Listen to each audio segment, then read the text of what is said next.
Magandang araw. Ngayong araw na to, ang ibabahagi ko sa inyo lulutuin ay lumpiang hubad.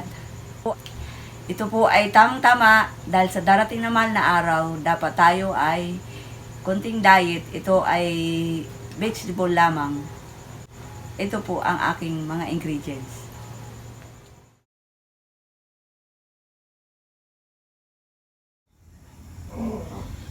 Ngayon po, igisa na po natin ang bawang.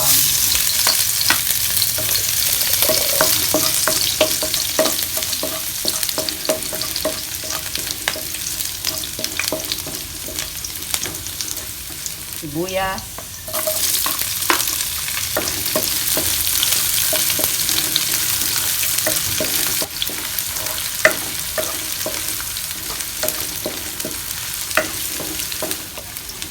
At hipon.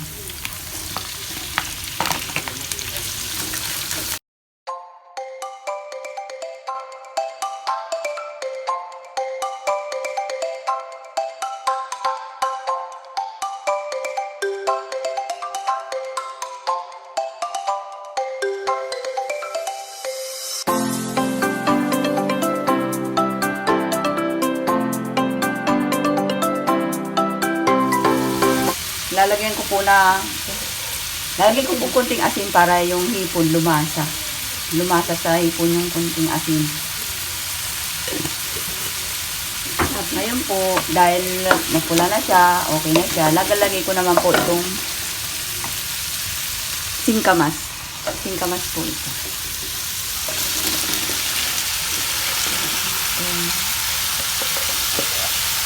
Marami po ang lulutuin ko kasi para sa mga workers ko rin po.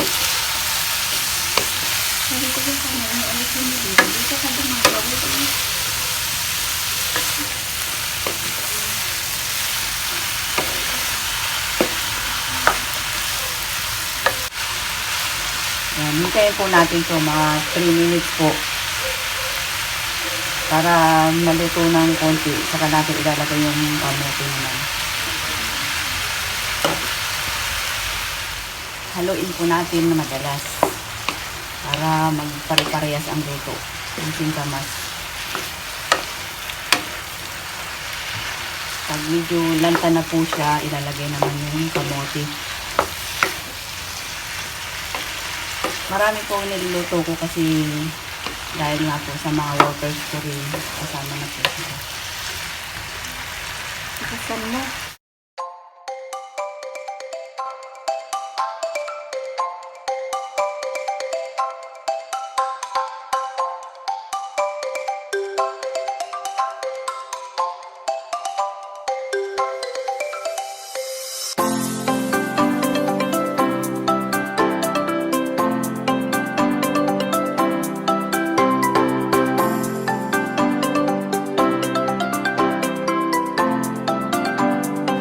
Ngayon, yung kamote naman po ang ilalagay ko.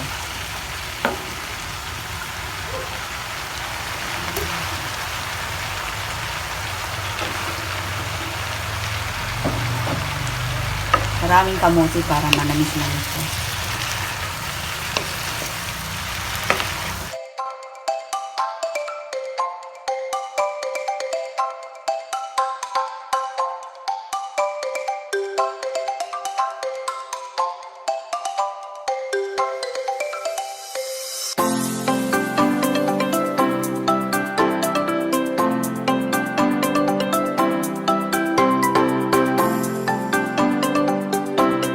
Lalagay po ako ng KNORR cubes para lumasang lalo yung hipon.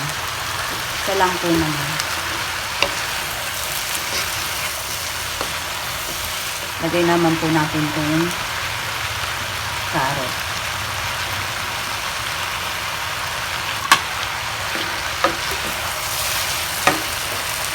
Dadalawin ko na at hindi ko mahalong maayos.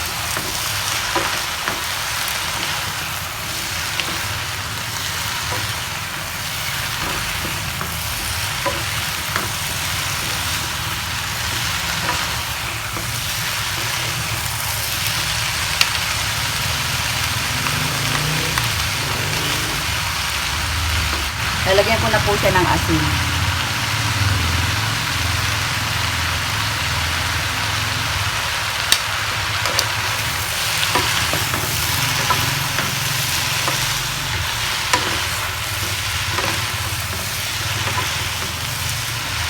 Ilagalay ko na rin po itong beans, bagyo beans.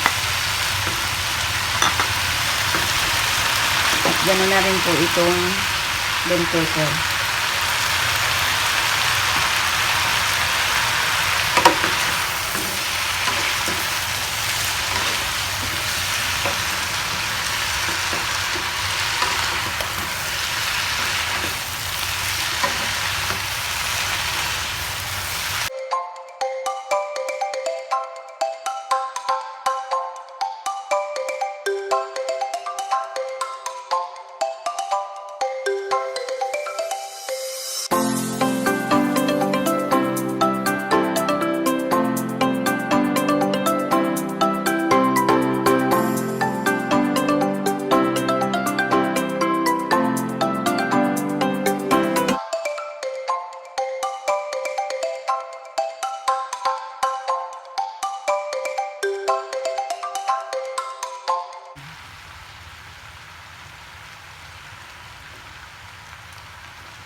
Ngayon po, ang huli nating ilalagay ay itong repolyo.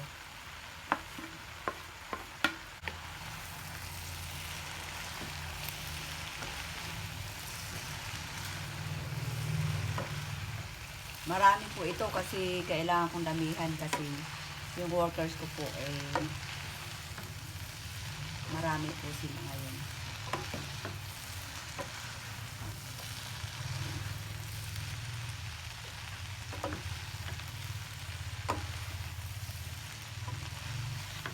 Ayos na po ito. Isang minuto lang po ito luto na. Ngayon, ang susunod ko naman pong lulutuin ay yung flour.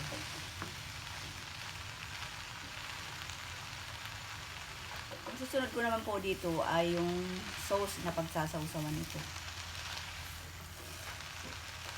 Ayan. Kunting ano na lang. Ito na ito. Yung alat po nito okay na. Yung kailangan po hindi siya maalat para ayos na ayos lang po ang kahit po sa ayaw ko talaga ng maalat.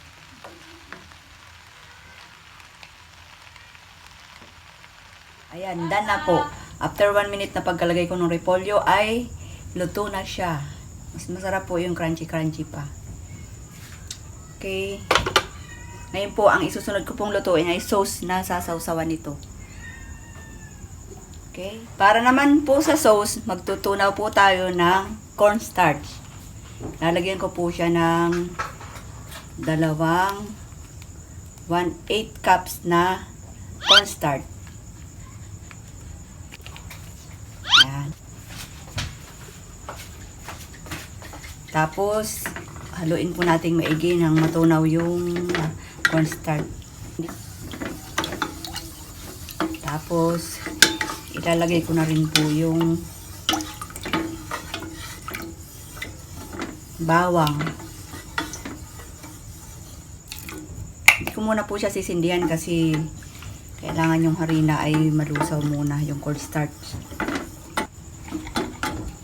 Tapos, toyo po. 1/8 cup. Ngayon, pagka nakita nyo po na medyo matabang pa, lagyan nyo lang uli ng toyo.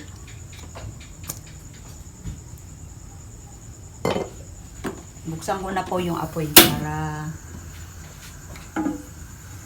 haluin po. Walang hinto sa paghalo para wag pong mabuo yung cornstarch. Pag nabuo po, hindi na maganda.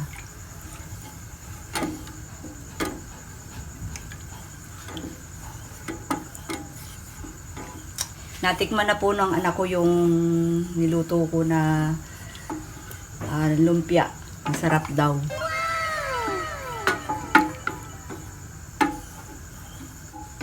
Titikman ko nga po kung ayos na ang lasa para pag naluto eh. Lagyan ko pa po ng asukal.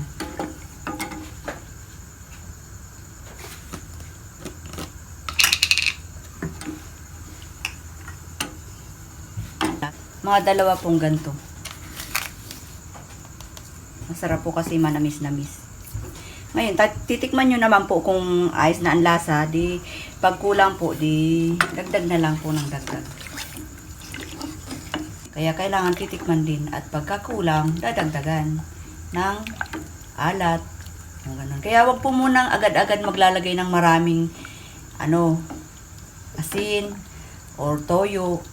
Tatansyahin po muna kasi pagka hindi pa naman, pag nilagyan mo na ng marami agad, eh baka magsisi ka kasi naparami, umalat. Ganun. Kaya tatansya-tantyahin nga lang po ninyo. Ako po kasi pag nagluluto, eh talagang hindi naman po sa yung takal na talaga na okay na yung alat, okay na yung Ang inaano ko po dyan, tinitikman ko siya. Kunti lang muna ang alat na nilalagay ko. At pagka alam ko na matabang pa, dahil ako po matabang lang talaga ako magtimpla ng dagdag lang po ako nagdadagdag lang po ako. Pag ayon sa panlasa ko. Kasi po talagang sinasanay ko ang sarili ko na matabang lang, ayoko nang maalat. Yung kaayusan lang. Ayoko nang maalat ng timpla. Sa matamis naman po, puro lang kaayusan lang. Hindi masyadong hinaan ko lang po apoy. Ayan, lumalapot na po. Tapos, ilalagay ko na rin po yung mani. Pampasarap. Ayan. Ito po.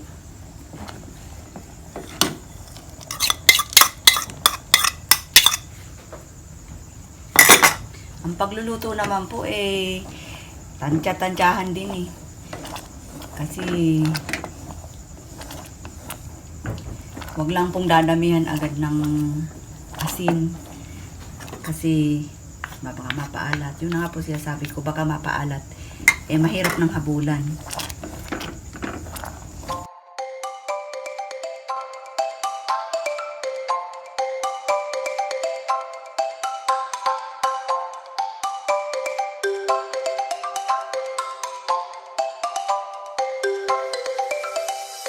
Ayan, okay na po. Ayos na ang tamis, alat at saka yung toyo. Naglalaban na sila. Ayan. Okay na po ito. Pag lumamig po ito malapot na to. Ngayon, titikman ko na po kung anong lasa ng aking niluto. Tsak pong masarap. Mainit.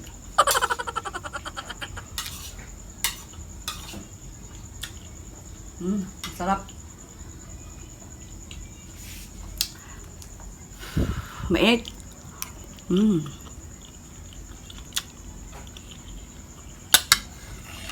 Perfect.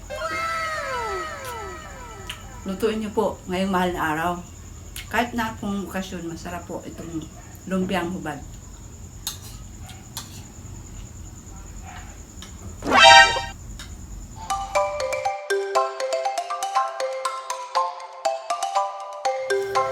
Naway naibigan nyo ang ibinahagi ko sa inyong recipe na tamang-tama ngayong mahal na araw.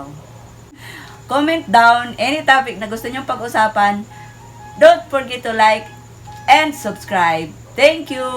Bye!